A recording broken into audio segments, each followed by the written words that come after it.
Good day, intelligent people. Today we'll be reviewing, criticizing, and studying one of the most viewed teaching of Buddha in the internet, specifically YouTube. Okay, let's start.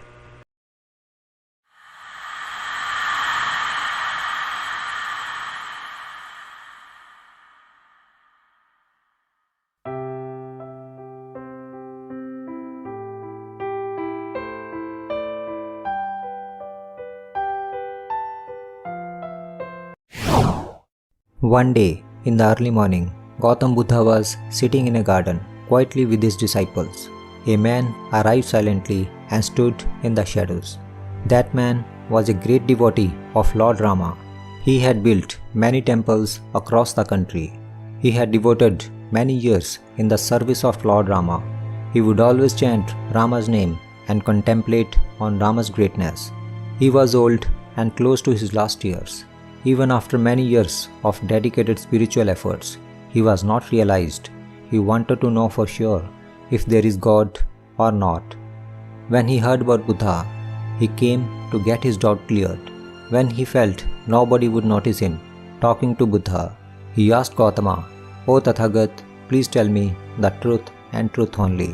Is there God or not?" Buddha, from his intuition, knew that the man to be a great devotee of Lord Rama. He looked at the man with seriousness and said, "No, my friend, there is no God." The man was shocked. Whole of his life he had been believing God, but now Buddha said, "There is no God." Buddha's words were final for him. With many questions in his mind, he went away from there. Oh, it's very clear that Buddha declares that there is no God. So, Buddha is an atheist. He supports atheism. Oh, that's very clear. When it was getting late in the evening, and once again Buddha was sitting with his disciples in a garden, there came a man who was a materialist, who had been an atheist all his life. He had convinced thousands of people that there is no God at all. He used to go to the priests and scholars and defeat them in the argument about God. He too was getting old, and little suspicion arose in his mind. He thought, what if there is God? Is not it waste of my life to spread the no God message if there is God? He was eaten by his doubt. He finally decided to know the truth and sought the enlightened one. He slowly came up to where Buddha was sitting and asked him, "They say that you are enlightened. Please tell me if there is God or not." Buddha knew that the man is atheist, and he said with firm voice and firm conviction, "Yes, my friend, there is God." The man was also shocked. He had been an atheist all his life, but now Buddha had answered against his assumption. He had faith in Buddha. With many questions in his mind, he also went away from there. Now Buddha contradicts himself from the first teaching that he has said. The teaching must be sensible, it must be consistent, logical, precise, clear, and most of all, it must be perfect.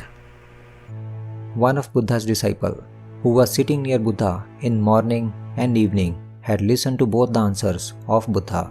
He was extremely confused after listening to both these answers. At night, when all were preparing to sleep, he went near Buddha and said, "O Lord, I am feeling very restless due to one question in my mind. In morning, you told one person that there is no God, and in evening, you told one person that there is God. Please tell me, what is the truth? Is there God or not? Kindly reply, else I shall not be able to sleep tonight." The Buddha smiled and said, "The answers I gave them were only for them. It has nothing to do with you. But still, if you want to know, then I tell you." The man who came in the morning was a theist. He had been believing in existence of God, but he never tried to find the truth about himself. His spiritual journey had stopped there. Therefore, I told him that there is no God to grow his spiritual quest. Now he will try to find the truth and his journey will start. The another man who came in evening was a atheist. He had been believing blindfold that there is no God. He also never tried to know the truth about his own existence. His spiritual journey had also stopped there. Therefore, to grow his spiritual quest and start his journey, I told him that yes, there is God. Now he will try to find the truth, and thus his journey will start. I told each of them what they needed for their spiritual quest to grow stronger. The believer needs to find out, while the non-believer needs to find faith. That's the only way to grow. The disciple asked, "But Lord, what about me?" Buddha smiled and said, "Just continue meditating and you will arrive."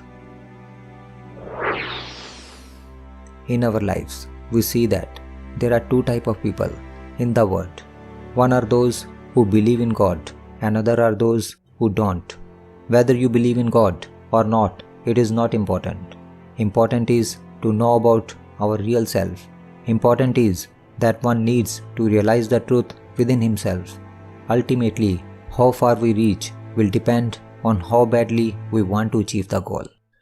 Those who has a great quest to know about their real entity will do diligent self-efforts to find the truth, and the truth will be revealed to those who wants it the most. Now it's very clear that the teaching of Buddha is about self-centeredness. It's about the self. So it doesn't matter whether you believe in God or not. Be you a God believer or you're an atheist. But of course, you all intelligent people, I advise you to seek the truth. It's your responsibility to find the truth is, and the truth will set you free. Thank you for listening, and have a great day. Bye.